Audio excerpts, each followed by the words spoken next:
दिन की कथा में आप भले 6 दिन की कथा सुने ना सुने, 6 दिवस की कथा आपने श्रवण करी ना करी, पर शास्त्र कहता है कि 7वें दिवस की कथा तो आपको परमात्मा से मिलन के लिए, उसका मिलन तुम्हारे सम्मुख में हो जाए।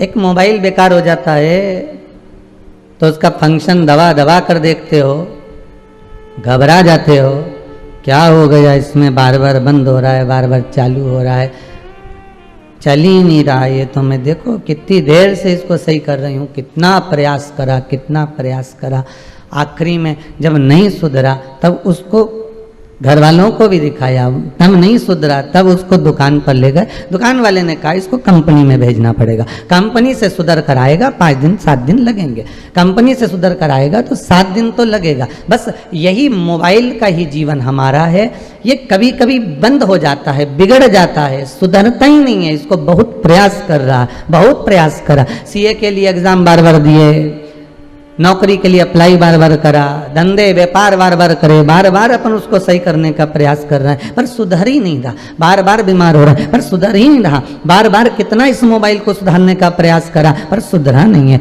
आखिरी में जब नहीं सुधरा तो परिवार वालों से अर्थात किसी सदगुरु के पास ले गए। सदगुरु ने कहा एक काम करो, इसे मंदिर तक भेज दो, तीर्थ तक भेज दो, उसको गंगा के घाट तक पहुंचा दिया, दुकान तक पहुंचा दिया। वहां जाकर भी जब ये नहीं सवर पाया तो कहा अब इसको परमात्मा की चौखट तक भेजना जरूरी है, तब जाकर ये सुधर पाता है। 7 दिन मोबाइल को सुधरने में लगते हैं तो 7 दिन की शिव महापुराण भी अच्छे अच्छे मोबाइल को संवार देती है, ये भी सुधारने का काम कर देती है,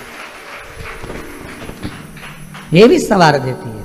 बस उसको संवारा जाए, उसको थोड़ा सा संवारने का प्रयास किया जाए।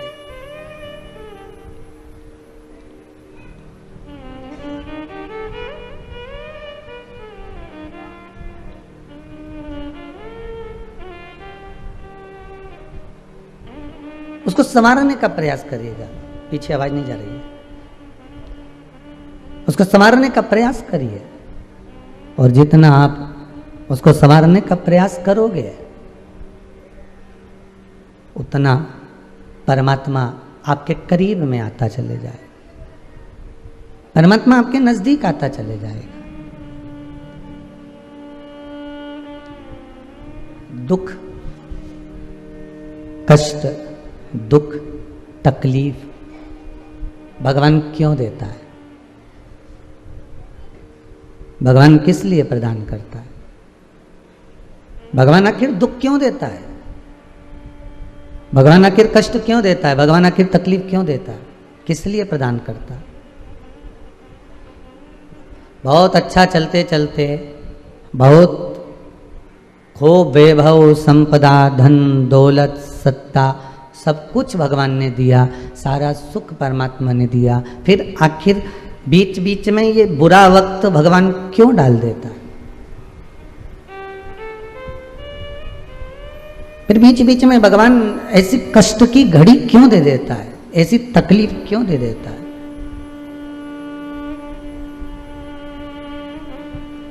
कारण क्या है?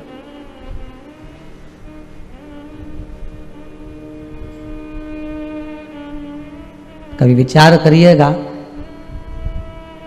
जीवन बहुत अच्छा चल रहा है, गाड़ी बहुत अच्छी चल रही है, पर बीच बीच में ये खड्डे क्यों आ जाते हैं, ये स्पीड ब्रेकर क्यों आ जाते हैं? सुख का जीवन चल रहा था, कितने साल, 10 साल, 12 साल, 15 साल, 20 साल, 25 साल, 30 साल, अरे गुरुजी हमारा इतना जोरदार समय निकला, एकदम शानदार, गोल्डन, और अभी कर्जे में लदालूम हो गए गुरुदेव, कुछ भी नहीं है। मकान बैंक में पड़ा हुआ है, फैक्ट्री चल नहीं रही है, दुकानें जो थी बच्चों की जो डलवाए थे, शोरूम वगैरह, वो भी सब नष्ट हो गए हैं। अब आखिरी मकान बचा है, उस पे भी लोगों की नीयत है, बैंक वाले कह रहे हैं इसको निकाल दो, कोई कहता है ऐसा कर लो, अब हम करें क्या? आप बताओ। तो कितने साल गोल्डन पीरियड निकला?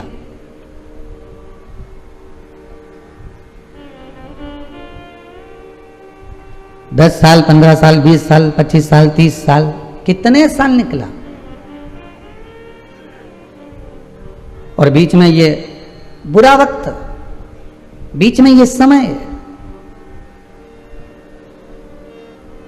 हमारे यजमान सिंगल परिवार कथा करा रहे हैं पटना बिहार से, तो कह रही थे उनके यहाँ से कि गुरुदेव जब से भोलेनाथ जी से जुड़े हैं, शिव महापुराण में हम कभी सीहोर नहीं आए, हम कभी कुबेरेश्वर धाम नहीं आए, केवल टीवी पर कथा सुनते थे और बाबा से रोज निवेदन करते थे। बाबा ने ऐसी सुनी कि आज भी हम सीहोर में नहीं हैं, पर कथा हम भले पटना से करा रहे हैं ऑनलाइन, पर हमको लगता है कि हम कुबेरेश्वर धाम में ही बैठकर कथा सुन रहे हैं। उसने जो हाथ पकड़ा, भले टीवी के माध्यम से पकड़ा, हम ना तो वहां गए ना हम आए, कुछ उपाय हमने जीवन में करे और वो उससे हमें सफलता मिली। और उन्हीं के प्रतिनिधि भाटी जी यहाँ पे बैठे हैं, तो कल श्रीमती आशा जी भाटी कह रही थी गुरुदेव पहले और आप में बाबा ने ऐसा हाथ पकड़ रखा है कि बाबा बस कैसे करा रहा है और कैसे आनंद का सुख दे रहा है हमें मालूम ही नहीं पड़ता। पहले का समय जो निकला और आज का जो समय है उसमें ये चमक ये दमक फुल्ल वन में महक सब कुछ सरकार तुम ही से तो है। ये किसी बच्चे ने लिखा है, पहला पर्चा ही है उसका। श्री शिवाय नमस्तुभ्यम। बीना देवी हैं कोई बेटी हैं, बीना देवी, बीना देवी हैं कोई, बाबा की मेहर हुई है। और आप ही ने लिखा है 2.5 महीना भी नहीं हुआ इस बाबा के दरबार से जुड़े हुए, शंकर की ऐसी कृपा हुई है कि 2.5 महीने में मेरे बेटे का जॉब लग गया है, उसका धन्यवाद करने आई। बैठ जाओ। और भी बहुत सारे ढेर सारे लोगों ने अपना अपना भाव इन पत्रों में लिखा हुआ है।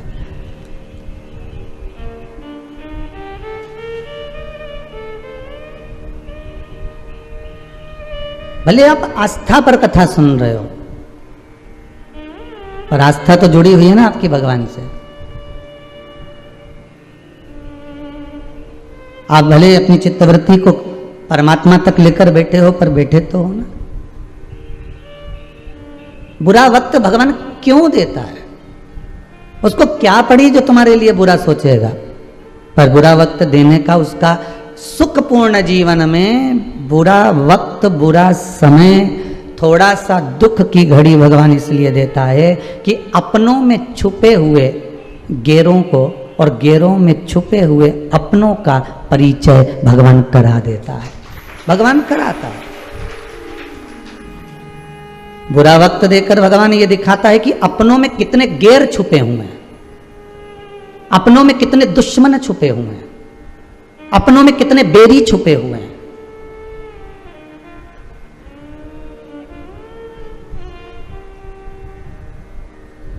और बुरे वक्त में गैरों में कितने अपने छुपे हैं। जब दुख की घड़ी आती है, कोई पराया भी अगर आपको सपोर्ट कर देता है, कोई आपको पराया भी आकर सहयोग दे देता है ना, तो आपको उसमें लगता है कि बताओ, इससे तो मैंने सोचा नहीं था और इसने मेरा साथ दे दिया। गैरों में छुपे अपने नजर आते हैं और अपने में छुपे हुए गैर नजर आते हैं। ये बुरा वक्त हमको दिखा देता है।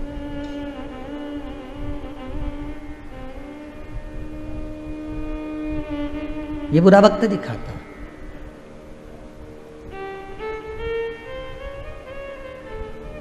आज के व्यक्ति को लगता जरूर है कि पिताजी के पास बहुत है, पिताजी के पास धन बहुत है, दौलत बहुत है, वो हमको देते नहीं है। हम अभी व्यापार करें, हम अभी आनंद करें, वो देते नहीं। पर नहीं, पिता जानता है कि अभी समय नहीं है। गेहूं की फसल हो, चाहे सोयाबीन की फसल हो, चाहे मक्का की फसल हो, चाहे ज्वार की फसल हो, चाहे बाजरा की फसल हो, चाहे सब्जी हो, चाहे लौकी हो, चाहे कद्दू हो, चाहे आलू हो, कुछ भी, टमाटर हो, ये जो जब तक पौधे से, डाली से नहीं तोड़े जाते, जब तक कि ये पक नहीं जाते। ये पक जाएंगे तो फसल को काट लिया जाएगा। माता पिता भी अपनी औलाद को, अपने बच्चे को यही देखते हैं कि ये पका कितना है, संसार के थपेड़े कितने पड़े हैं। जब जगत के थपेड़े पड़ते हैं तब व्यक्ति पकता है। माता पिता के थप्पड़ से व्यक्ति नहीं पकता।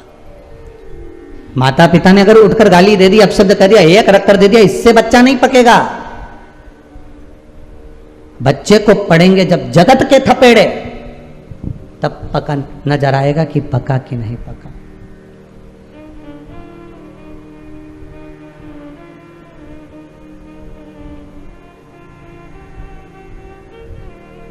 अपनों में छुपे हुए गेरों को भगवान सामने लाकर छोड़ देता है। कब? दुख की घड़ी में। जब आपके समय में सुख होगा ना तो कजन कितने अपने हो जाएंगे। जब आपके पास सुख होगा ना, कजन कितने। एक लड़का जिसका जॉब नहीं लगा और एक लड़का उसी का जब जॉब लग गया, दोनों समय को लिख कर रख लेना बेटा, दोनों समय लिख कर रखना रे बाबू। वो एक जब जॉब लगे तब और एक जॉब ना लगा हो तब। जब जॉब नहीं लगा होगा, काम धंधा नहीं होगा, व्यापार नहीं होगा, व्यवसाय नहीं होगा, कहीं बिजनेस नहीं होगा या कोई काम आप नहीं कर रहे होगे तो दोस्त भी कमेंट्स करेंगे साहब, परिवार वाले भी आपके ऊपर कभी कभी ताना दे देंगे, हो दिन भर बेटा रहता है, जाता क्यों नहीं, करता क्यों नहीं है। दूसरे भी आपको अपशब्द कह देंगे। और अगर रिश्तेदारों को फोन लगा कर कहोगे कि अब लड़का बड़ा हो गया है, इसकी शादी करना है, इसके लिए कोई अच्छी लड़की देख लो, तो रिश्तेदार भी कह देंगे करता क्या है अभी हाल, लड़की देख लो। वो तो ठीक है कि लड़की को भूखी मारेंगे और क्या कहेंगे, क्या संबंध कराएंगे, कैसे कराएंगे, कुछ तो करे। और जब अब ये तो हो गया तुम्हारा जॉब नहीं लगा, तुम्हारा काम धंधा नहीं रहा तब तक, अब काम धंधा लग गया, जॉब लग गया, सर्विस करने लगे, व्यापार करने लगे, व्यवसाय करने लगे, कहीं दुकान डाल ली कुबेरेश्वर भंडारी की कृपा से, कहीं दुकान पर बैठ गए और बाबा ने तुम्हारे ऊपर जब करुणा कर दी, फिर तुम्हें ना तो मौसी को कहना है कि लड़की देखो, ना रिश्तेदारों को कहना है कि संबंध देखो, फिर तो उड़ उड़ के संबंध सामने आ जाएंगे साहब। ऐसा जोरदार छोरा, इतना बढ़िया, ना तो कछु खाए ना कछु पिए, इतना जोरदार व्यवहार नेचर। अब उसकी कितनी गलती दिख रही थी कि तुम्हारा छोरा तो मुंह फटे। जब जॉब नहीं लगी थी जब कहते मुंह फटे, कुछ भी बोल देता है, इसमें तो अकल ही नहीं है, ये तो बेवकूफ है, ये तो ऐसा है, घर में बैठा रहता है, दोस्तों के साथ घूमता रहता है। अब उसी की वैल्यू कितनी बढ़ गई।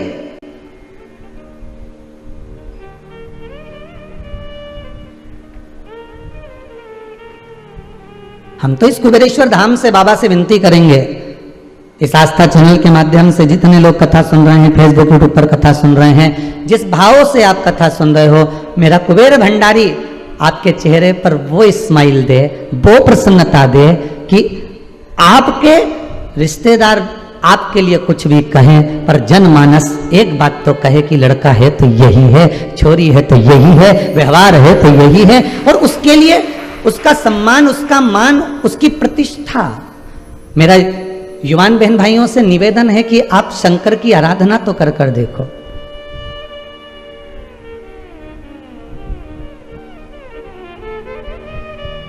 मेरे पिता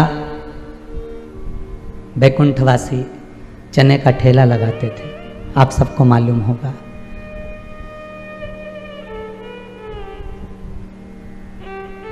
पढ़ाई भी करी तो दूसरों की किताब से दिन में वो पढ़ते थे तो रात को हम पढ़ते थे। कपड़े भी पहने तो मित्रों के पहनकर एग्जाम दिए आते थे। फीस जमा करने का समय आता था तो दिन टाल दिया करते थे।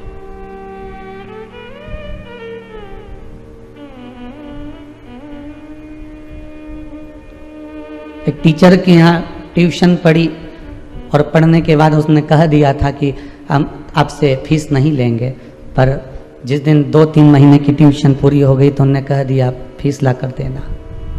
जिसके यहाँ खाने का नहीं होगा वो फीस कहाँ से ला कर देगा। जब इस जैसे व्यक्ति को मेरे शंकर ने हाथ पकड़ लिया और आज पूरे विश्व में ले जाकर छोड़ दिया तो आपको छोड़ेगा क्या। मेरे भारत की बेटियां हों, बेटे हों, युवान बहन भाई हों, मेरा तो कहना रहेगा कि हारना मती कभी जिंदगी में। उंगली उठाने वाले उठाते रहेंगे,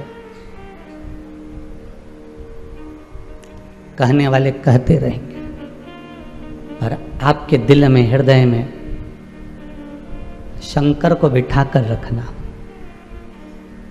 मैं ये नहीं कहता कि आपके इष्ट को आप भूल जाओ, आपके इष्ट का भी आप स्मरण करो, पर मृत्यु लोक का देव है महादेव। जो पास में होता है ना, वो बहू कितनी भी बेरी हो पर पास में होगी, दुख होगा तो यही आएगी। पूना और मुंबई वाली नहीं आएगी। फोन लगा कर भले बोल देगी मम्मी कुछ ले लो, खा लो, चक्कर आ रहे हैं, पर वो नहीं आएगी। पास वाली आएगी, भले वो गाली देती हो, अपशब्द कहती हो, ताना देती हो, पर आएगी वही। उसी तरह सबको बुला कर देखना और एक बार मेरे देवादिदेव महादेव को बुलाकर देखना। मृत्यु लोक का एक एक कंकर शंकर है साहब, कब निकल कर आ जाएगा, सामने खड़ा हो जाएगा, मालूम नहीं पड़ेगा।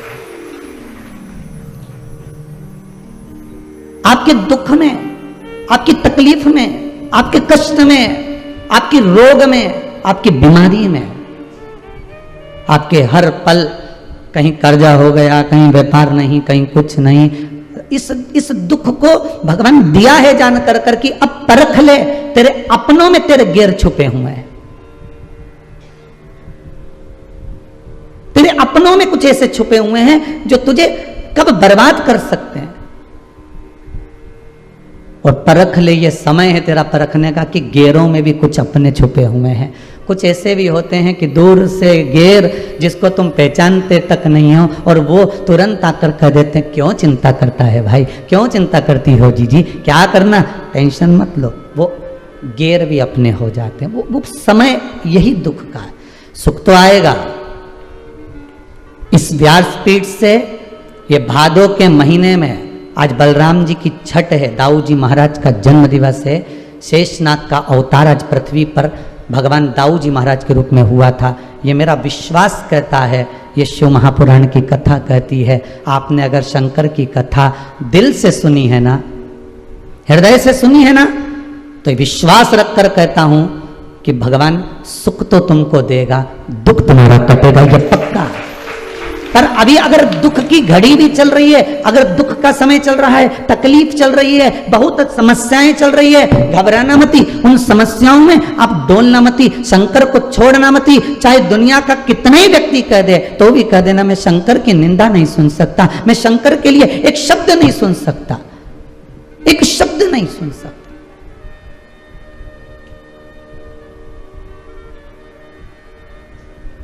और मुझे विश्वास है कि मेरा देव अधिदेव महादेव, वो कुबेरेश्वर महादेव, मेरा महाकाल, मेरा विश्वनाथ, मेरा ओंकार, उसने अगर मेरी पुकार सुनी है और मैंने दिल से अगर कथा सुनी है, तो झोली अगर लेकर मैं आया हूं उसके दरबार में, तो खाली कैसे जा सकता हूं,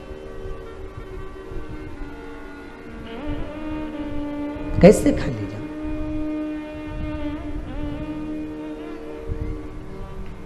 बस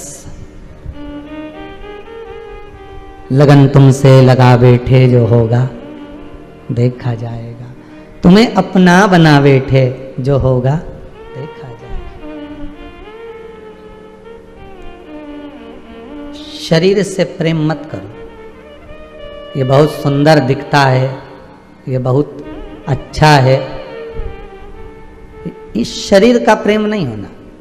भगवान राम की मूर्ति कितनी सुंदर है, कृष्ण भगवान की मूर्ति कितनी सुंदर है, शंकर भगवान की मूर्ति कितनी सुंदर है, जगदम्बा की मूर्ति कितनी सुंदर है। ये केवल एक मूर्त से प्रेम नहीं है, ये केवल एक स्वरूप से प्रेम नहीं है। उस मूर्त के अंदर जो परमात्मा छुपा हुआ है, उस मूर्त के अंदर जो शिव तत्व छुपा हुआ है, हमें उसको पहचानना।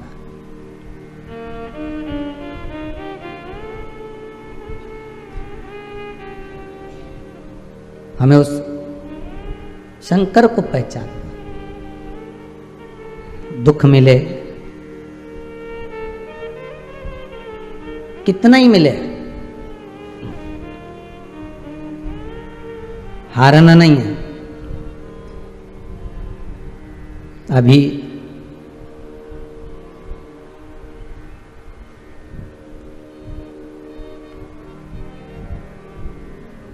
कल शाम को 6:30 पौने 7 की बात होगी।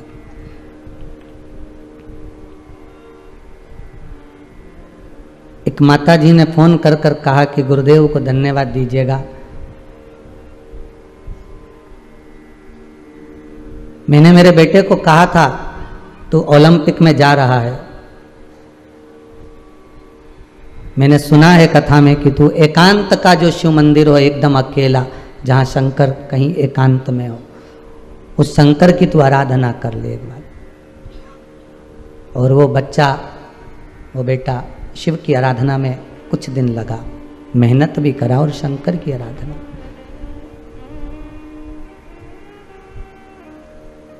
उस बेटे ने कहा, माँ शंकर भगवान का मंदिर बहुत कचरा पड़ा होता है, मैंने साफ भी कर दिया है, सब कर दिया है, अब बाबा चाहेगा तो मेरे जीवन के भी जाले साफ कर देगा और एक दिन मुझे चमका ही देगा। वो बच्चा जब ओलंपिक में निकल गया तो शंकर के मंदिर का उसकी माँ का कहना था, हम तो जानते नहीं, नाम भी स्मरण नहीं, पर शिव को उसने पूरे मंदिर में शंकर को जल से अभिषेक का आनंद लिया। शिव तत्व को जान गया वो कि शंकर तत्व क्या है, शिव नाम क्या है, शंकर का अनुमोदन क्या है। एग्जाम देने से पहले, परीक्षा देने से पहले, कंपटीशन एग्जाम में बैठने से पहले, किसी भी तैयारी को करने से पहले आपको एक तैयारी करना है कि शंकर मेरे साथ है। दुनिया तुम्हारे साथ है ये एक अलग बात है, सब तुम्हारे साथ में ये एक अलग विषय है, पर शिव मेरे साथ में है, मतलब जो एक विल पावर है, जो एक बहुत बड़ा ऊर्जा का स्रोत है, जो बहुत बड़ी एनर्जी है, वो हमारे साथ है। और शंकर कहाँ है? पहले भी कथा में कहा, फिर कहते हैं कि श्वास शिव है, जब श्वास निकल गई तो शव है, श्वास ही शिव है, शिव है तो शरीर है, और श्वास निकल गई तो शव है। शरीर शिव से है, ये शरीर शिव से है।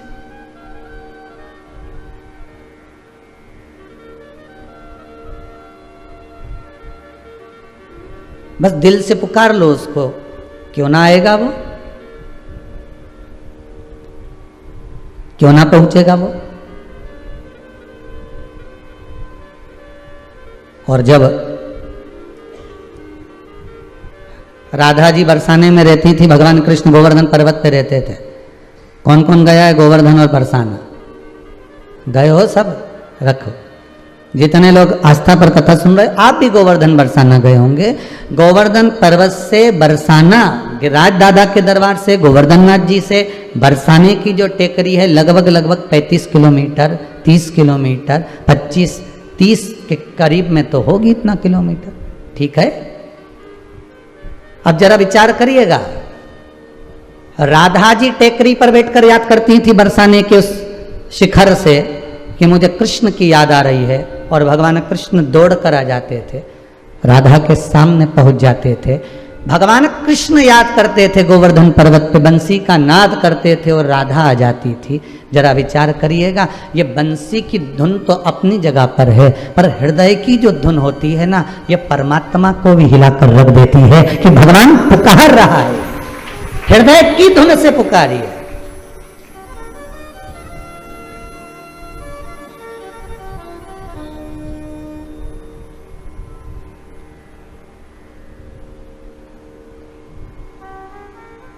हृदय की धुन से पुकारिए। अरे दुनिया के लोग कहते हैं कि सांप कानों से सुनता है, एक आध बार उठा के पढ़ लेना, सुनता है कि नहीं सुनता।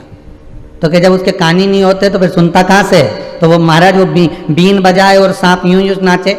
अरे तो वो बीन बजाए सांप नाचे वो अलग बात है, जब बीन बजती है और उसका जो कंपन होता है, वो कंपन सर्प पृथ्वी पर रेंगता है, कंपन से पृथ्वी का गर्जना होती है, थोड़ा सा कंपन उस रज में, उस स्थान पर होता है, जिससे सांप को ये महसूस होता है कि कोई पीछे से आ रहा है, कुछ सामने खड़ा हुआ है, ये सर्प को कंपन होता। जब एक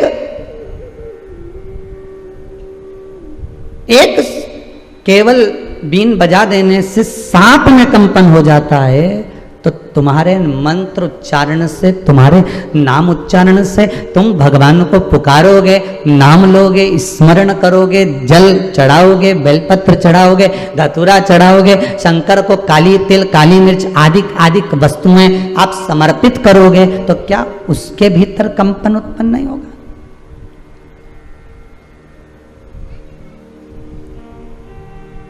स्पर्श मात्र कंपनता दे जाता।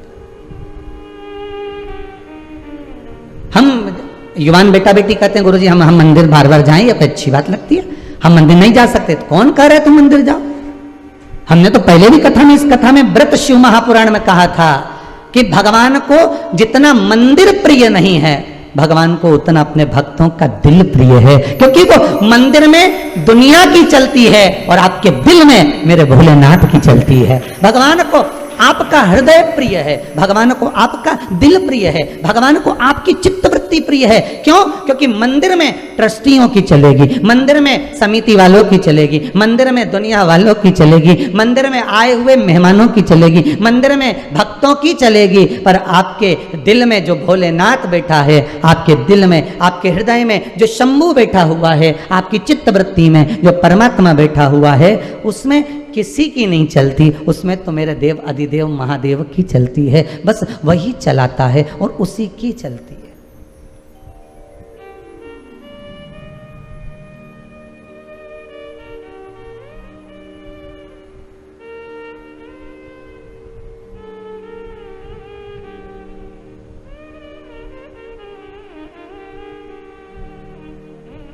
बस उसकी चलती और किसी की। मेरे भोले तेरी नौकरी सबसे बढ़िया है, सबसे खरी, तेरे दरवाजे की चाकरी सबसे बढ़िया है, सबसे खरी। उससे बढ़िया कौन की हो सकती?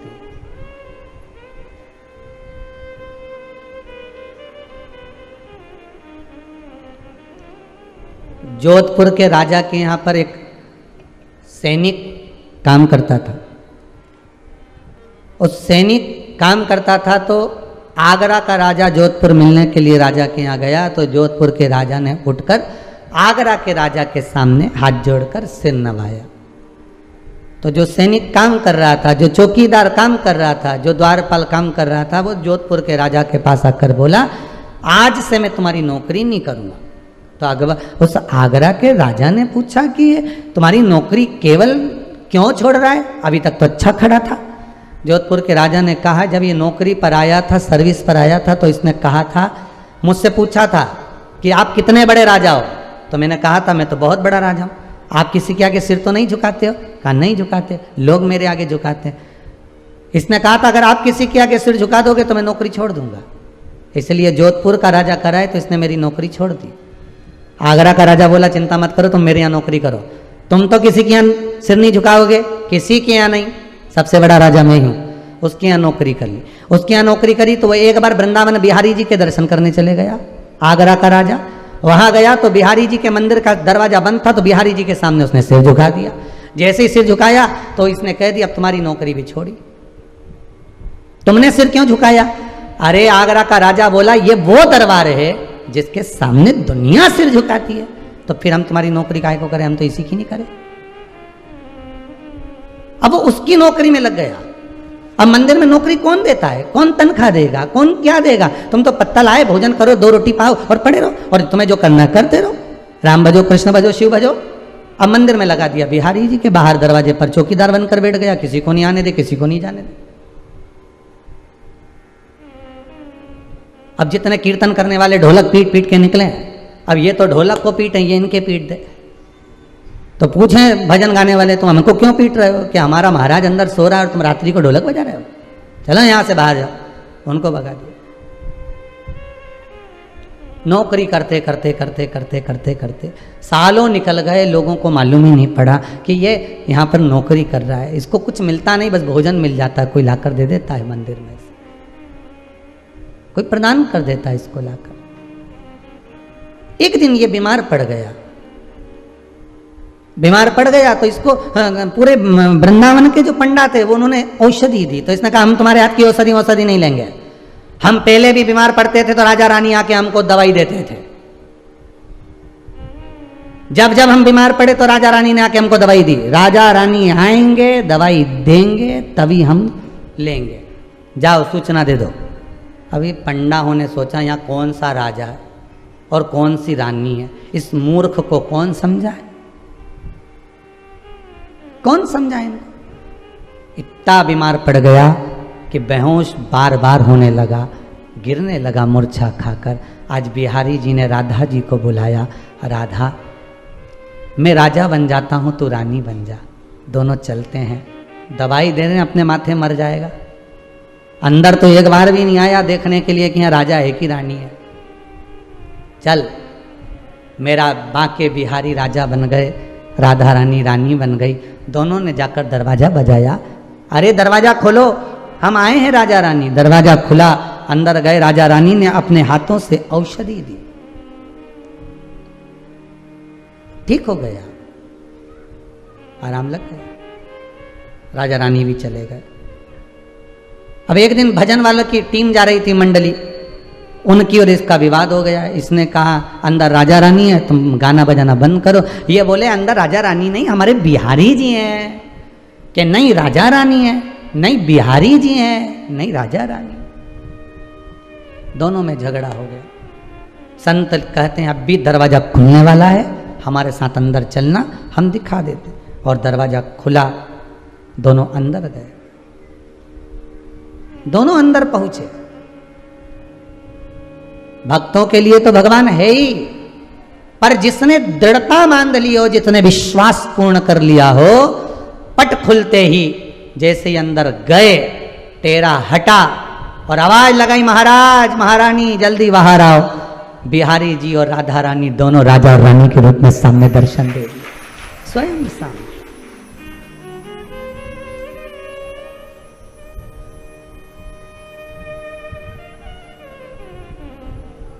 विश्वास पूर्ण होगा तो क्यों ना भगवान मिलेगा। भले कुछ ना मिले, पर मेरे बोले तेरी नौकरी सबसे बढ़िया है, सबसे खरी। तेरे दरवाजे की चाकरी सबसे बढ़िया है, सबसे खरी। मेरी किस्मत का जब गुल खिला, तब जा कर के ये दर मिला। मेरी किस्मत का जब गुल खिला, तब जा कर के ये दर मिला। मिल गई मुझको चौखट तेरी, मिल गई मुझको चौखट तेरी सबसे बढ़िया है, सबसे खरी। भोले बाबा तेरी नौकरी सबसे बढ़िया है, सबसे। उसके दरवाजे पर जाकर थोड़ी सी चाकरी कर लेना। अगर दुख आ गया, कष्ट आ गया, और उस दुख और कष्ट में अपनों में छुपे गैर नजर आ गए, और गैरों में छुपे जब अपने नजर आ गए, अब कुछ मत करना, अब उसकी शरणागति ले लेना। अब उसकी शरणागति ले।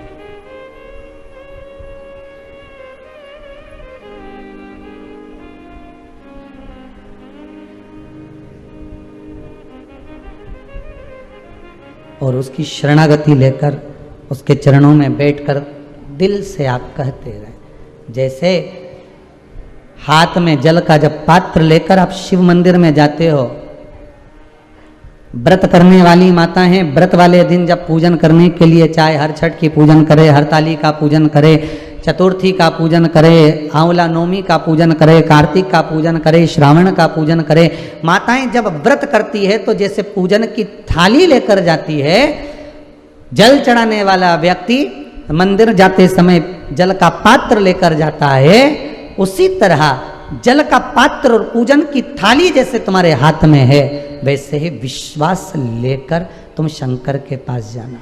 केवल जल नहीं, केवल पूजा की थाली नहीं, विश्वास।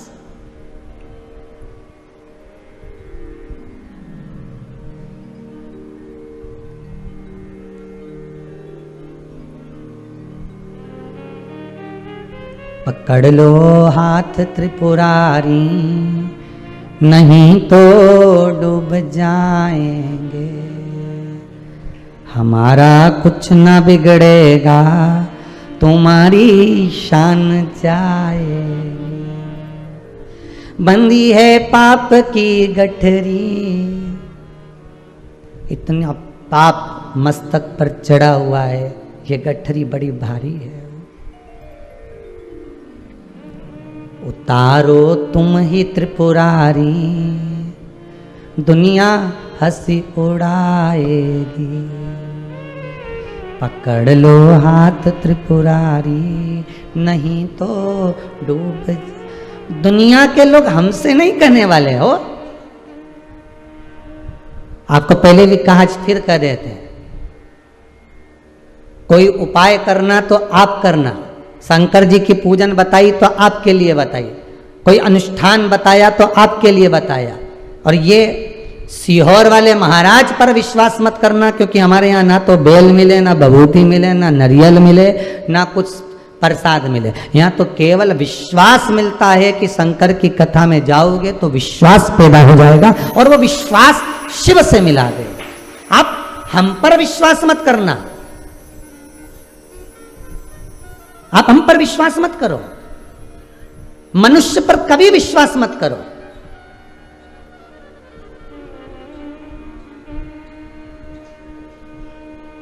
मानव पर विश्वास नहीं करना, मनुष्य पर विश्वास नहीं करना। मनुष्य, मानव आपका विश्वास कभी भी तोड़ सकता है। अगर विश्वास करना तो मेरे देव अधिदेव महादेव पर, इस शिव पुराण पर करना, ये कभी नहीं टूटेगा। हम तो इस व्यास गादी से नीचे उतर जाएंगे। प्रदीप मिश्रा है,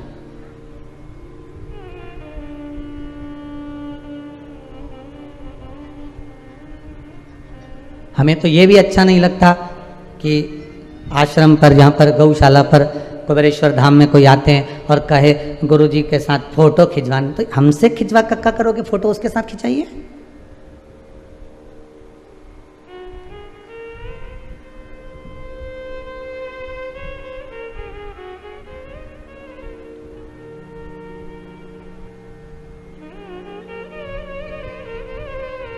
संसार के साथ नहीं, संसार को संभालने वाले के साथ में रहिए। थोड़ी जान पहचान अच्छी कर लो। विधायक जी से मिलना हो, सांसद जी से मिलना हो, मंत्री जी से मिलना हो तो ध्यान देना महाराज, उनका जो पीए होता है उससे थोड़ी पहचान करना पड़ती है। पर पीए से पहचान करो, मना नहीं है। किसी के साथ कोई रहे उससे पहचान करो, मना नहीं, पर अपना नंबर मत दे देना मोबाइल का। ना अपना नंबर दो, ना व्हाट्सएप नंबर दो। उसी तरह मंत्री से, विधायक हो, सांसद हो, अध्यक्ष हो, उपाध्यक्ष हो, कोई महंत, कोई संत हो, कोई कथाकार हो, कोई वक्ता हो, अगर संपर्क करना है तो आप उनसे करें। डायरेक्ट शंकर से ही संपर्क रखना, ये नीचे वालों से नहीं। नीचे वालों से संपर्क रखोगे तो ये दिन भर तुमको लूटते रहेंगे। हम तुमको एक मोली बना कर दे देंगे, लाओ 500, हम तुम्हारा ये काम कर देंगे, लाओ नारियल, हम तुम्हारा ये कर देंगे, लाओ 200। ऊपर वाला कभी नहीं लेता तुमसे।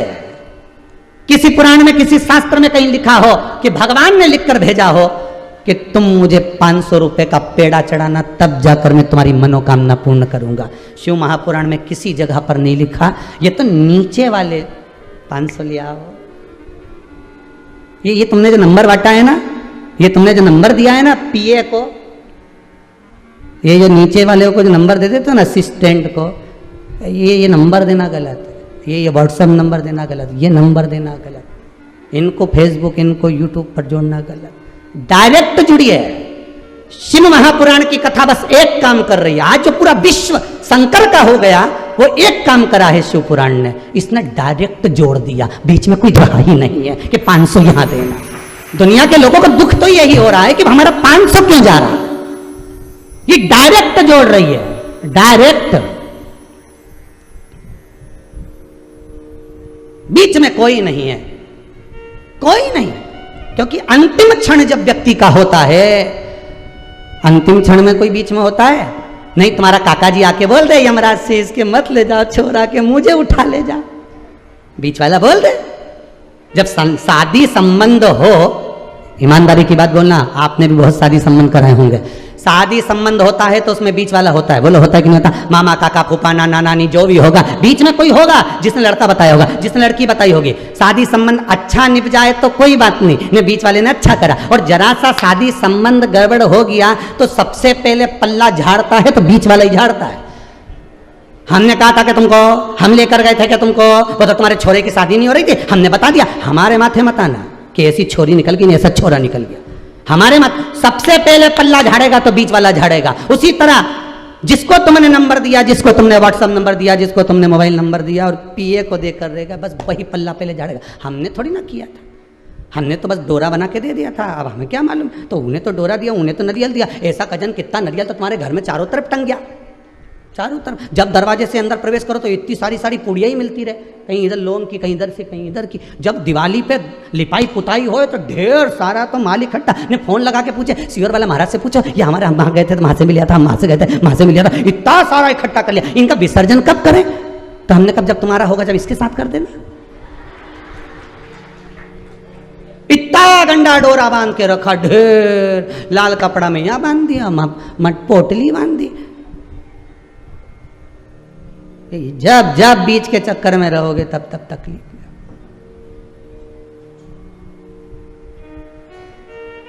जितना तो भगवान का नखरा नहीं, उतना बीच वालों का नखरा रे। मना कर दिया नहीं एक बार, निकलो इधर से।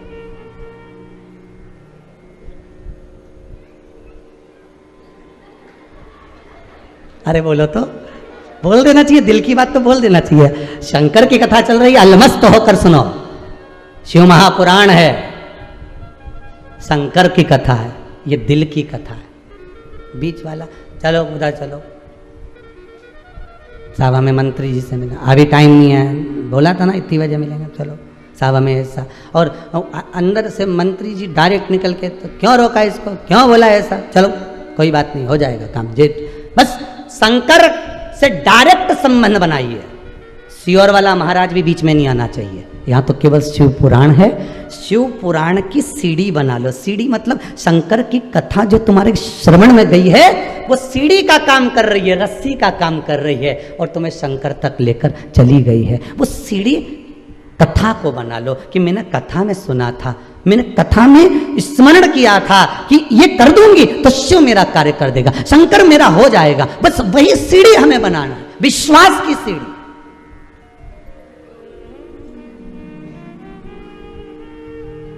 विश्वास की सीढ़ी बनाइए, शिव मिलेगा।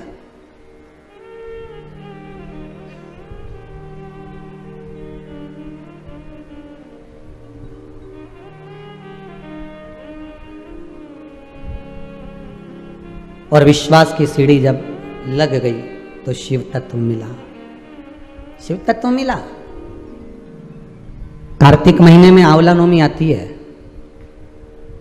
करते हो पूजन? आंवला नवमी की कथा में एक प्रसंग आता है। आंवला नवमी का पूजन आपको करना आता है, व्रत करने वाली माताएं व्रत करती है, आंवले के पेड़ के नीचे जाकर पूजन करना, भोजन करना, आंवले का वृक्ष की छाया में बैठना, उस दिन किसी को अपशब्द ना कहना, आंवले की पूजन कर कर अपनी झोली को पसार कर चीटी उंगली और अंगूठे से आंवले की छाल को थोड़ा सा पल्लू में गिरा लेना, उस छाल को ले जाकर अपनी बरकत में, अपनी अलमारी में, अपनी तिजोरी में रख देना। यह आंवला नवमी की पूजन का विधान है, संपदा के। आंवला नवमी के पूजन में कथा आती है कि एक वैश्य की धर्मपत्नी के गर्भ से संतान नहीं थी, और जब संतान नहीं है उसका मन बड़ा दुखी था। वैश्य जो था, बढ़िया जो था, वो भगवान की भक्ति में डूबा रहता था। उसको दुख, पत्नी जब बोलती थी ना कि अपनी औलाद नहीं है, मैं निसंतान हूं, मेरे यहाँ संतान नहीं है, पति समझा देता था, भगवान ने देना होगा देगा, भगवान पर भरोसा रख, विश्वास रख। जब वो यशोदा मैया की गोद में 60 साल की आयु में नंद बाबा की यहाँ संतान दे सकता है। दशरथ बाबा की आयु 60 साल की थी जब राम जी आ सकते हैं। कदम ऋषि की आयु 60 वर्ष की थी तो कपिल देव महाराज आ सकते हैं। तो तेरी आयु कितनी है? अभी तो तुम 30 साल, 35 साल, 32 साल, 25 साल, विवाह के 2 साल 4 साल हुए, उतने में घबरा गए। शंकर पर विश्वास तो करो। विश्वास किया ही नहीं और सीधे डॉक्टर साहब के पास पहुंच गए। डॉक्टर साहब हमारे यहां संतान नहीं है, हमारे यहां संतान नहीं। जैसा तुमने डॉक्टर साहब के पास जाकर कहा विश्वास रख करो। कहां का डॉक्टर के पास जाना? वो डॉक्टर बहुत अच्छा है, मेरी जीजी ने भी बोला था कि उसको एक बार दिखाया। विश्वास रखकर तुम जीजी के शब्द पर विश्वास रखकर डॉक्टर तक पहुंच गए। डॉक्टर ने जो कहा तुमने करा, तो एक विश्वास शंकर पर भी तो करो कि मैं शिव के पास जाकर कहूंगा, मैं शंकर से निवेदन करूंगा। मैंने शिव महापुराण में सुना है कि जब नारी का गर्भ नहीं ठहरता तो सफेद आंकड़े की जड़, जो आंकड़े का फूल शिव जी को चढ़ता है सफेद, उसी आंकड़े की जड़, सफेद आंकड़े की जड़, आंख की जड़ को शंकर के शिवलिंग पर से 21 बार तुम्बरुका जी का नाम लेकर घुमाकर मंदिर में ही स्त्री रजस्वला धर्म के 7वें दिन मंदिर में ही कमर पर बांध ले और एक पीपल का पत्ता शिव जी को चढ़ाकर प्रतिदिन गाय के दूध में उकाल कर पति पत्नी रोज उस दूध का पान कर कर पीकर सोएं, क्यों ना संतान देगा। उसका विश्वास जितना डॉक्टर पर करा उतना विश्वास शंकर पे भी तो करो,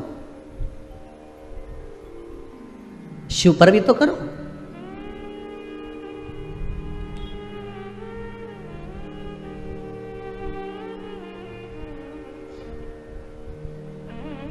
और ना जाने कितनों को दे दिया साहब उसने, कितनों को दिया है। अगर इस कुबेरेश्वर महादेव के मंदिर में एक रजिस्टर रख देते ना कि जिनके यहाँ संतान नहीं उनके यहाँ संतान बाबा ने दी, तो वो यहाँ सिग्नेचर कर कर चले जाते। इतने इतने ढेर। पर विश्वास रख कर मांगोगे तो दुनिया की कौन सी खुशी है जो बाबा नहीं दे सकता, वो सब लुटा देता साहब। ऐसा कौन सा सुख है जो ना देगा मेरा शंभू? ऐसा कौन सा सुख है जो ना दे मेरा शंकर?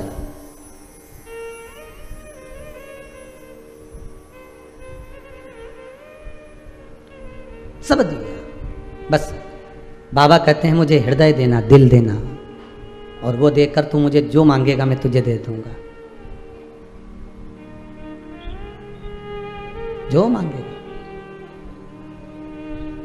बस तूने जो मांगा मैंने दिया महाराज, मैंने तुझे प्रदान किया। वो कहते ना एक और मुसीबत ले बैठे, हे डमरूधर छलिया भोले, हम भी तुमको दिल दे बैठे हैं। डमरूधर छलिया भोले, हम भी तुमको दिल दे बैठे। गम पहले से ही कम तो न थे, इतनी मुसीबत तो पहले से पड़ी हुई थी, पहले से तो इतना दुख था, पहले से तो इतनी तकलीफ थी, ऊपर से और ये शिव महापुराण की कथा 2 बजे से 5 बजे तक नीच सुनो तो बेचैनी हो, दिल नहीं माने, मन नहीं माने। गम पहले से ही कम तो न थे और एक मुसीबत ले बैठे। डमरूधर छलिया भोले, हम भी तुमको दिल दे। बस ये मन ही दिया है, ये दिल ही दिया है। दिल तुझको दिया ओ भोलेनाथ, दिल तुझको दिया ओ भोलेनाथ, दिल तुझको दिया ओ भोलेनाथ, दिल तुझको दिया ओ भोलेनाथ। मेरे ओ भोलेनाथ, ओ भोलेनाथ, मेरे ओ भोलेनाथ, ओ भोलेनाथ, मेरे ओ भोले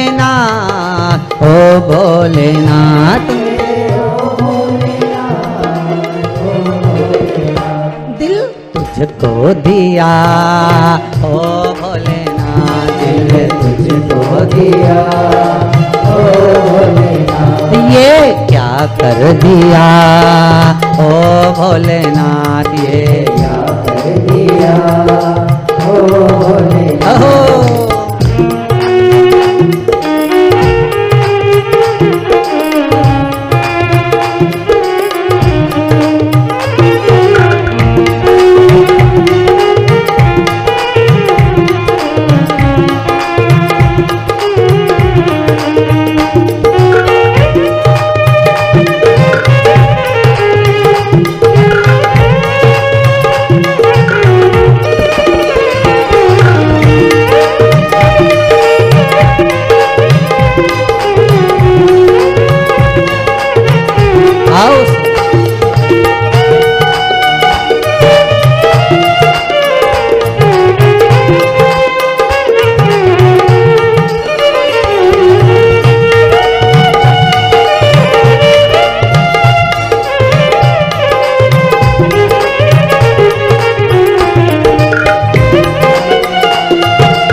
मैं तो बैठी थी गंगा किनारे, मैं तो बैठी थी गंगा किनारे, मैं तो बैठी थी गंगा किनारे, मैं तो बैठी थी गंगा किनारे, मैं तो बैठी थी गंगा किनारे, मैं तो बैठी थी गंगा किनारे, मैं तो बैठी थी गंगा किनारे, मैं तो बैठी थी गंगा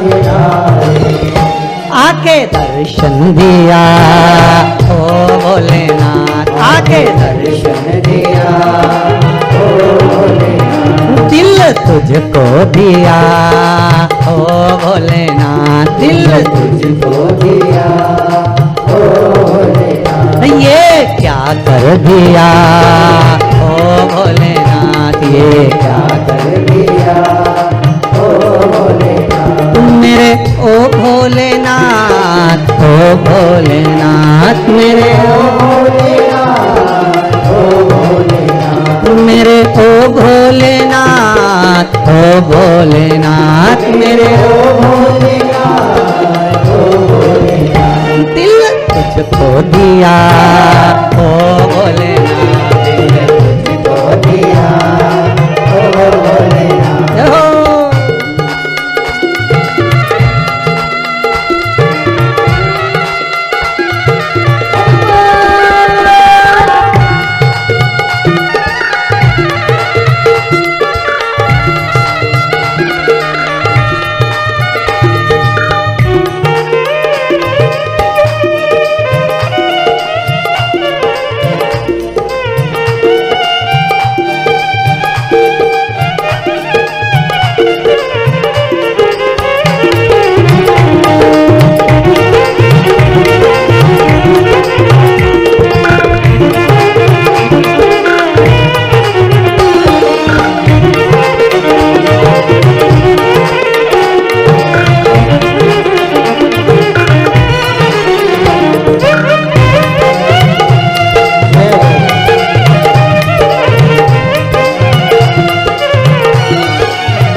तेरे चरणों में ध्यान लगाया, तेरे चरणों में ध्यान लगाया, तेरे चरणों में ध्यान लगाया, तेरे चरणों में ध्यान लगाया, तेरे चरणों में ध्यान लगाया, तेरे चरणों में ध्यान लगाया, तेरे चरणों में ध्यान लगाया, तेरे चरणों में ध्यान लगाया, मुझे अपना लिया ओ भोलेनाथ, मुझे अपना लिया ओ भोलेनाथ, मुझे अपना लिया ओ भोलेनाथ, मुझे अपना लिया ओ भोलेनाथ, दिल तुझको दिया ओ भोलेनाथ, दिल तुझको दिया ओ भोलेनाथ मेरे ओ भोलेनाथ, ओ भोलेनाथ मेरे ओ भोलेनाथ ओ भोलेनाथ मेरे ओ भोलेनाथ, ओ भोलेनाथ मेरे ओ भोलेनाथ ओ भोलेनाथ दिल तुझको दिया ओ भोलेनाथ तुझको दिया ओ भोलेनाथ ये क्या कर दिया ओ भोलेनाथ ये क्या कर दिया ओ भोलेनाथ ये क्या कर दिया ओ भोलेनाथ ये क्या कर दिया ओ भोलेनाथ ये क्या कर दिया ओ भोलेनाथ ये क्या कर दिया ओ भोलेनाथ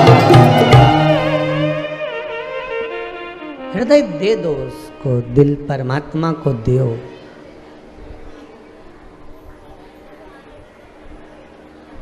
तेरे चरणों में ध्यान लगाया, तेरे चरणों में ध्यान लगाया, मुझे अपना लिया ओ भोलेनाथ, मुझे अपना लिया ओ भोलेनाथ, दिल तुझको दिया ओ भोलेनाथ। भगवान को हृदय दे दो, मन दे दो।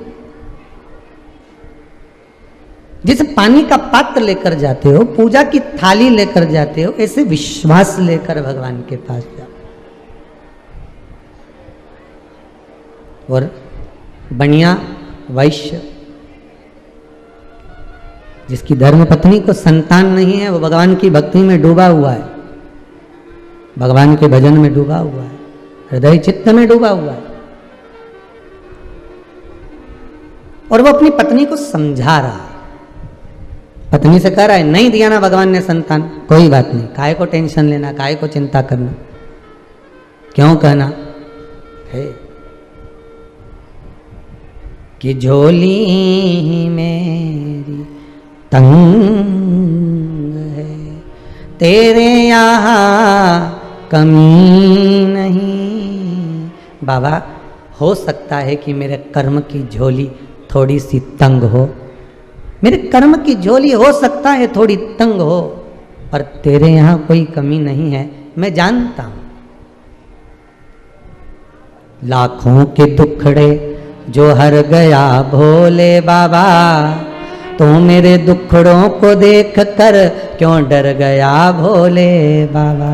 अगर सारे दुनिया के दुखड़े तूने हरे हैं, सबको लाभ मिला है, सबको फल मिला है, सबको कुछ ना कुछ दिया है, तो मैंने कौन सा ऐसा पाप किया। जन्म तूने दिया, मृत्यु तू देगा, पालन तू करेगा, पेट तू भरेगा। मैंने शिव पुराण में सुना है सब कुछ तू करता है, तो दुखड़े भी तू ही हरेगा, और कौन हरने वाला है। वैश्य ने अपनी पत्नी से कहा, तुम चिंता मत करो, छोड़ दो उसका। अब पत्नी गई किसी जगह पर, वही बीच वाले, पत्नी गई किसी के यहाँ और जाकर पूछी है कि साहब संतान नहीं हो रही है, उसके लिए क्या करना चाहिए। तो कहीं के ने कह दिया,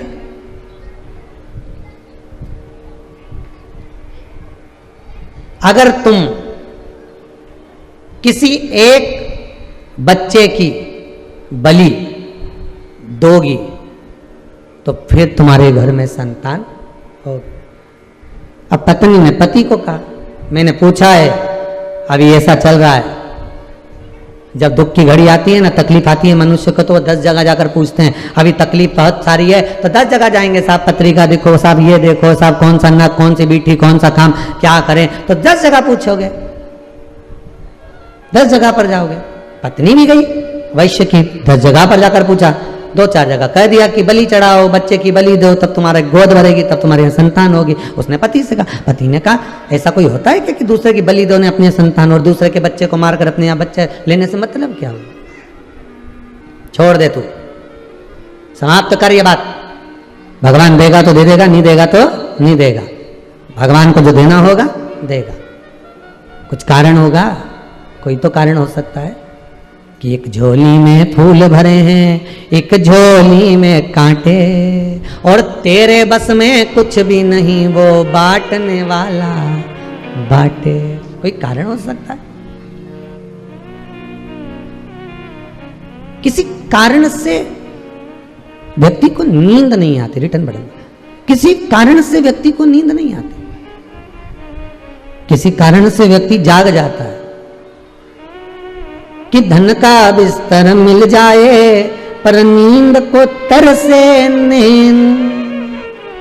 अरे धन का बिस्तर मिल जाए पर नींद को तरसे नींद, और कांटों पर भी सोकर आए, अरे कांटों पर भी सोकर आए किसी के मन को चैन। अरे कोई कारण होगा, अरे कोई कारण होगा।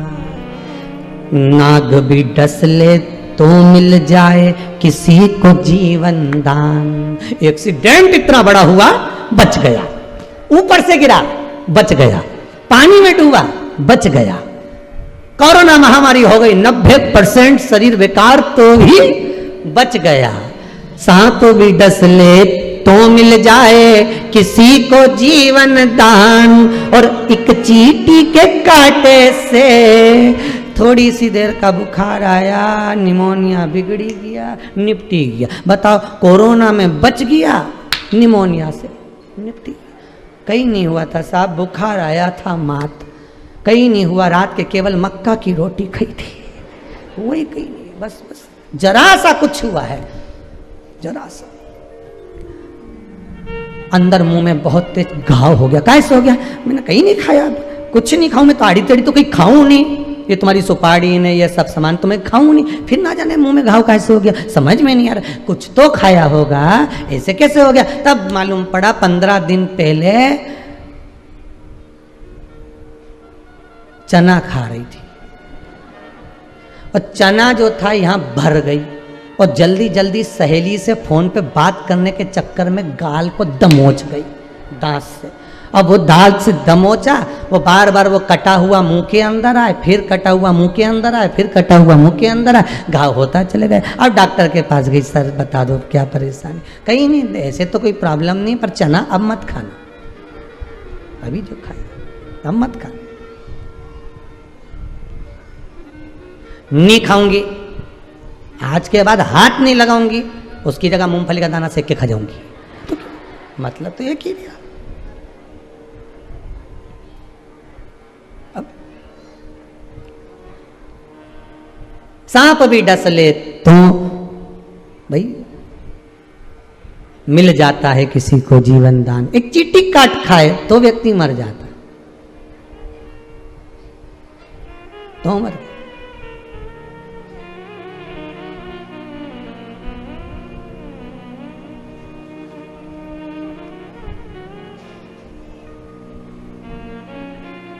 एक इंदौर की घटना है, हो गए होंगे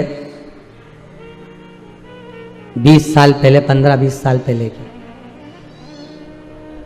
और ज़्यादा समय ना हुआ होगा, 15 साल 10-15 साल से ज़्यादा नहीं हुए होंगे, 10-15 साल से। एक वहाँ पर इंदौर में एक बड़ा मॉल बना था सबसे पहला, बहुत पलासिया से वो वहाँ जाते हैं राजवाड़ा के लिए, तो वहाँ रोड पे एक बड़ा इधर साइड में बना था, उसको क्या कहते हैं, ट्रेजर आइलैंड वगैरह क्या बोलते हैं इंदौर में, जो भी बोलता, एक बड़ा मॉल बना था, अभी भी होगा वहाँ है। तो उसके सामने की घटना बहुत ध्यान दीजिएगा जरा। हो पति कहे मैं मॉल में से सामान लेकर आया, पत्नी का शरीर थोड़ा भारी था तो वो गाड़ी में बैठी रही, एसी चालू, कांच लगा हुआ। अब तो इंदौर में ये गाय बैल कुछ मिलते नहीं है, उस समय पर वो कांच के अंदर बैठी अपना बढ़िया मोबाइल चला रही, पति सामान लेने गया। अब देखिए कितनी सेफ, गाड़ी के अंदर सब बढ़िया, और मालूम पड़े 2 बैल 2 नंदी लड़ता लड़ता आया, दौड़ता दौड़ता, और एक तो गाड़ी के सामने रुक गया ने, दूसरा इधर से बड़ी का माथा सींग अंदर गया, और जो गाड़ी में बैठी थी देखिए।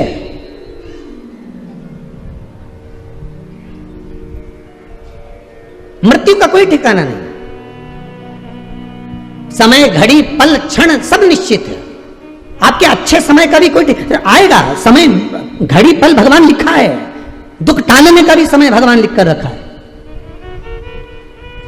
हमारे यहां सीधी सीधी भाषा में कहते हैं घोड़े के भी दिन फिर जाते हैं। घोड़ा मतलब कचरा घर, कचरे घर के भी दिन फिर जाते हैं। जहां लोग कचरा फेंकते थे वहां पे बिल्डिंग बन जाती है। कुछ सालों बाद बिल्डिंग बन गई। तो जब जहां कचरा फेंकते थे वहां मकान बन गया, बिल्डिंग बन गई। जिस प्लांट में तुम्हारा गंदा पानी जाता था वहां मकान बन गया। इतना जोरदार बना, तुम्हारे अड़ोस पड़ोस में देखो क्या जोरदार बन गया। तो जहां कचरा फेंकते थे, झाड़ू लगा के सारा सामान फेंक के आते थे, नहीं सारा कचरा में पड़ा रहता ना, वहां जोरदार बंगला बन सकता है। तो अपने हृदय में, अपनी चित्तवृत्ति में, अपने दिल में ये बात उतार कर रखना कि कितना भी दुनिया कचरा पटक दे और कितना भी दुख मिल जाए, एक ना एक दिन बंगला तो बन ही जाएगा। यह पक्का है। घोड़े के भी दिन फेर देता है वो देव अधिदेव महादेव। दुनिया कचरा फेंक रही है, उस प्लांट का भी दिन फिर जाता है, बंगला बन जाता है, उसकी भी कीमत बढ़ जाती है एक दिन। तो उसने तुम्हें पैदा करा है, उसने जन्म तुम्हें दिया है, माता के गर्भ से तुम पैदा हुए हो और उस परमात्मा ने तुमको जन्म दिया है। तो क्या तुम्हें ऐसे ही छोड़ देगा? दिन तो तुम्हारे भी फेरेगा रे। हो सकता है शिव महापुराण की कथा सुन सुनकर अच्छा समय आते आते आते आते भगवान कुछ कृपा कथा तत्व की ऐसी बिठा दे जिससे तुम्हारा हाथ मेरा देव अधिदेव महादेव पकड़कर खींच कर बाहर कर दे। ले अब चल, मैं तुझे छोड़कर आता हूं। कहां जाना है, कितनी सीढ़ी चढ़ना है, कितना ऊपर चढ़ना है, बस छल मत करना, बेईमानी मत करना, कपट मत करना, झूठ मत बोलना, प्रपंच मत करना। शंकर कहते हैं हाथ पकड़कर मैं छोड़कर आऊंगा और फिर निवेदन करूंगा कुबेरेश्वर धाम की इस धरा से। आप शिव पुराण की कथा सुन रहे हो, इस भूमि का प्रताप ही कुछ दूसरा है। इस भूमि से जहाँ से आप कथा सुन रहे हो, सारे तीर्थ गए होगे माना, सब जगह गए होगे माना, पर बाबा जब ये लॉकडाउन हटा दे, इस भूमि पर अभी शिव नहीं बैठा, पर यहाँ का जो हृदय का सुख होगा वो शंकर ही दे सकता है। आपकी कामना वही पूर्ण कर सकता है। इस भूमि पर आने के बाद छल नहीं, कपट नहीं, बेईमानी नहीं, प्रपंच नहीं और झूठ नहीं, इस भूमि से जो मिलेगा वो आपका जीवन सार्थक कर सकता है। आस्था चैनल पर कथा सुन रहे हो, इस भूमि से सुन रहे हो, आपका जीवन सार्थक हो सकता है। बस कुछ पल, कुछ घड़ी, कुछ क्षण, 3 घंटा जब कथा सुनो, चित्तवृत्ति शिव में लगा लीजिए।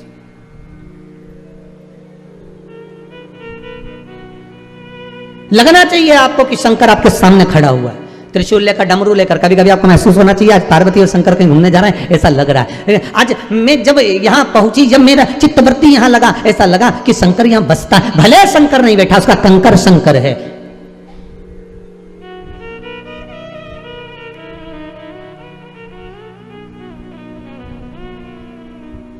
पिछले लॉकडाउन से लेकर ये लॉकडाउन से लेकर कितने साल, 1.5 साल, 2 साल होने वाले हैं, लगातार शिव महापुराण की कथा इस भूमि से चल रही है। तो ये भूमि का भी तो कोई प्रताप होगा जो लगातार इस भूमि से वाणी निकले और बाबा ग्रहण करे। कुछ तो दे रहा होगा शिव, कुछ तो प्रदान कर रहा होगा शंकर। दिल दीजिए, भगवान को कुछ नहीं चाहिए तुमसे। तुम्हारे ये फूल ने, माला ने, सब धरी की धरी रह जाए, कई मतलब कि हम तो सीधी सीधी बात कहें, 50 रुपए की माला लेके आओ, थोड़ी देर महाराज जी के पिनाओ ने, पंडित जी तो 2 मिनट नहीं पहने बापड़ा, और यूं बस पिनाई ने उतार दी ने। 50 रुपए सब धरा की धरा उधर पड़ा हुआ, वो पड़ी कोना में, और 50 रुपए की माला माँ धरी। तो आपसे निवेदन है, 50 रुपए की माला की जगह 50 रत्ती का दिल तुम शंकर को दे दो। रुपया मत लगाना, दिल लगाना। रखिए माला, क्या करें माला का? गणेश मंदिर जाऊंगी, 15 रुपए का नारियल लेके जाऊंगी, गणेश जी प्रसन्न हो जाएगा। नारियल की जगह दिल तो ले जा। अब दिल चप्पल में छोड़ के जा रही है, नारियल लेके अंदर जा रही है। बोलो सही है कि गलत है? दिल चप्पल में छोड़ दे। तुम देखना हो, अपने काम करें, पहले तुम यहाँ रह जाओ, तुम चप्पल देख लीजिए, फिर हम दर्शन करके जाए, फिर तुम चली जाना, हम चप्पल देख लेंगे। तो नारियल काय को ले गई? बस सियोर वाला महाराज ये बुरा बोले और लोगों को लगे कि सियोर वाला महाराज बुरा बोले, तो सीधी सीधी बात है, नारियल तो लेके अंदर जा रही है और दिल चप्पल में छोड़ जा रही है। फिर भगवान से कहे कि मेरी मनोकामना पूरी नहीं हो रही, मैंने तो उल्टा सातिया बनाया। तो भगवान गणेश जी बोले सीधा कर दे, कहीं नहीं होने वाला, चप्पल में दिल छोड़ के आई थी।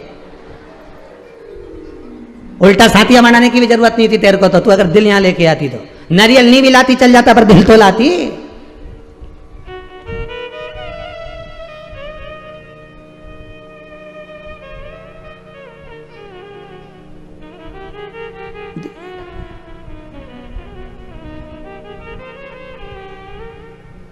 वहां भी खड़ी मंदिर में तो भी धक्का दे उसको।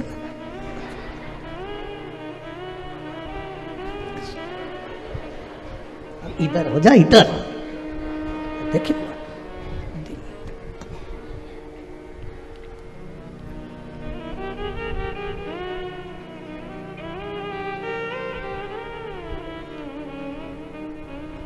दिल से अगर मंदिर जाती ना तो ये कुछ भी नहीं करती। फिर तो जब उसको दर्शन, तुम तो छुपे रहो, उसके पीछे छुपे रहो, जो तुमको धक्का दे रही है उसके पीछे छुपे रहो और उसको याद करते रहो। दिल से याद करना, वो पर्दे के पीछे कितना भी छुपा होगा निकल कर दर्शन देगा कि आ गया है मेरा।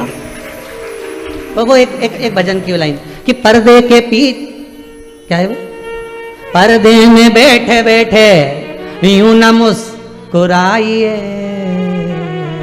आ गए तेरे दीवाने जरा पर्दा हटाइए, आ गए तेरे दीवाने जरा पर्दा हटाइए।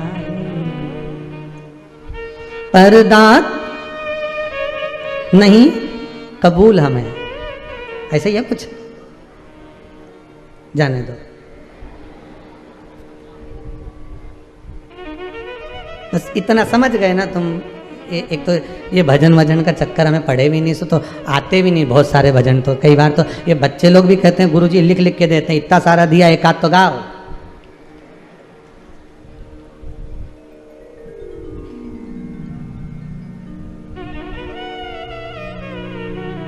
कभी कभी ये वायलिन बजाता बजाता भी उंगली दिखा देता, एक रह गया है। चित्त करे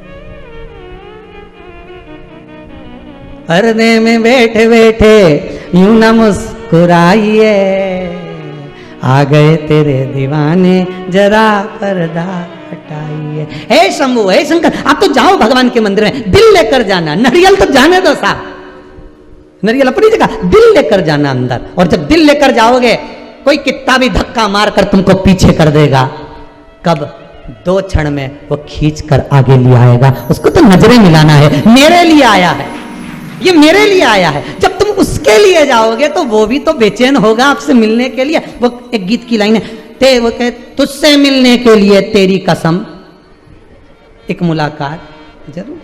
जितना तुम तड़पोगे परमात्मा से मिलने के लिए, उतना वो भी तड़पेगा अपना कैलाश छोड़ने के लिए। आएगा तुम्हारे सामने आ जाएगा कि मेरे लिए आया है, पर तुम उसके लिए जाना हो।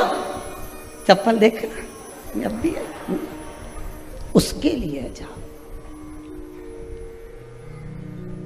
भगवान कहते हैं ना, मंदिर को छोड़ चलाऊंगा कोई दिल से पुकारे, काशी को छोड़ चलाऊंगा कोई दिल से दिल से पुकारे, कोई मन से।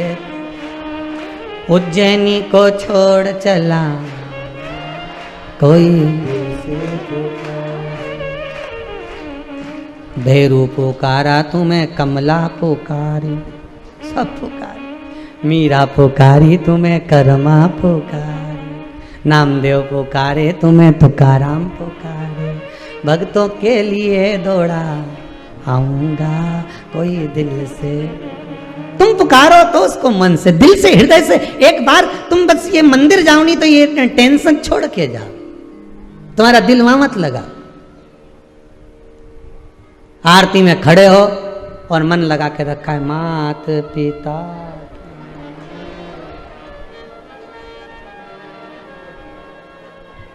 इतने में देख लिया गई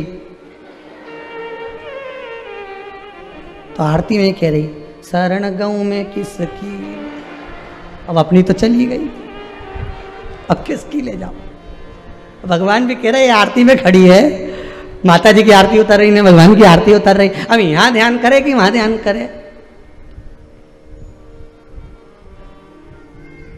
इसी चक्कर में तो प्रसाद आखिरी में बुलवाते हैं, क्योंकि कथा सुनते सुनते केला चित्त लग गया, हलवा आया, चित्त परमात्मा में लगा। उसा शिव महापुराण एक ही बात कहती है कि दिल भगवान को दे दो बस, फिर वो निपटे, फिर उसको निपटना। तुम एक बार हृदय लगाओ तो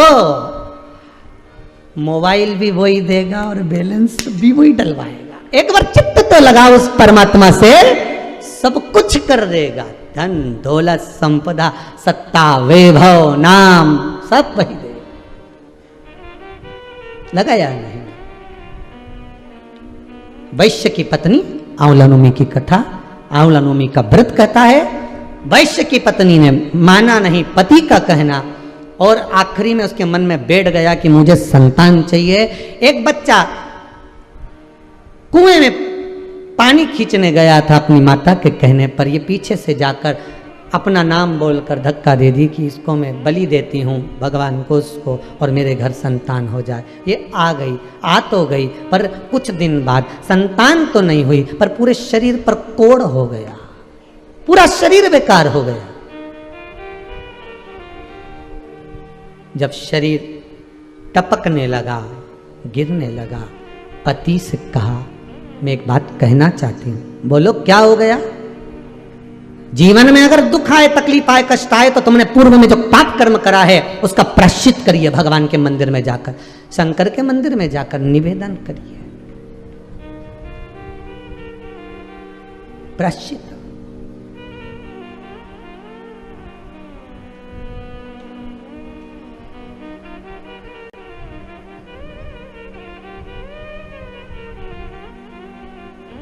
अब पति ने पूछा वैश्य ने, क्या बात है, क्या हुआ, क्या ये तो बताओ, क्या हुआ, हो क्या गया है, बोलिए क्या हुआ है। बात इतनी सी है, आपने तो मना करा था, पर मैंने एक बच्चे की बलि दे दी थी, इसलिए मेरे शरीर में ये रोग हो गया। मुझे ऐसा लगता है, मुझे ऐसा महसूस हो रहा है।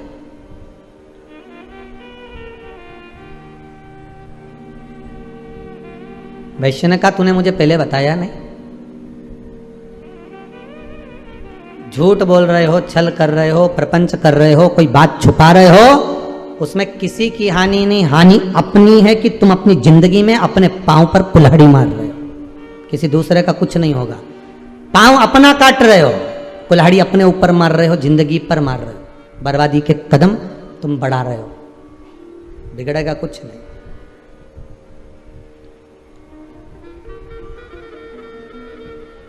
तूने अब बताया मुझे, पहले बताना था ना। जब व्यक्ति को दुख आता है ना, तब कहता मैंने छुपाया था, मैंने झूठ बोला था, मैंने वो छल करा था, मैंने छुपा कर बैठा था, तब कहता है जब दुख आता है तब। वैश्य ने कहा ये बात मुझे पहले कहती तो मैं प्रायश्चित करवा देते। झूठ, छल, कपट, बेईमानी, प्रपंच की बात पहले ही प्रस्तुत कर दो, साहब ऐसा हो रहा है, साहब ऐसा चल रहा है, तो कुछ निर्णय निकल सकता है, भगवान माफ कर सकता है। पर छुपा छुपा छुपा छुपा छुपा पाप की इतनी बड़ी गुल्लक भर ली कि एक दिन वो गुल्लक फूटी तो शरीर का कष्ट हो गया, बीमारी हो गई, रोग हो गया। अरे तूने मुझसे छुपाया क्यों? बोल देती ना, तुम्हें सब कर सकता था, सब कुछ, सब कुछ कर सकता था, तूने छुपाया क्यों? गलती हो गई, अब छुपा तो लिया, गलती भी हो गई। इसका प्रायश्चित तो कोई संत सदगुरु ही बता सकता है। गई, अकेली चली गई गंगा के घाट पर, गंगा मैया के तट पर बैठ गई और तट पर बैठकर गंगा जी का स्मरण करने लगी, मां मैं पापी हूं, मेरा पाप धो दे तू।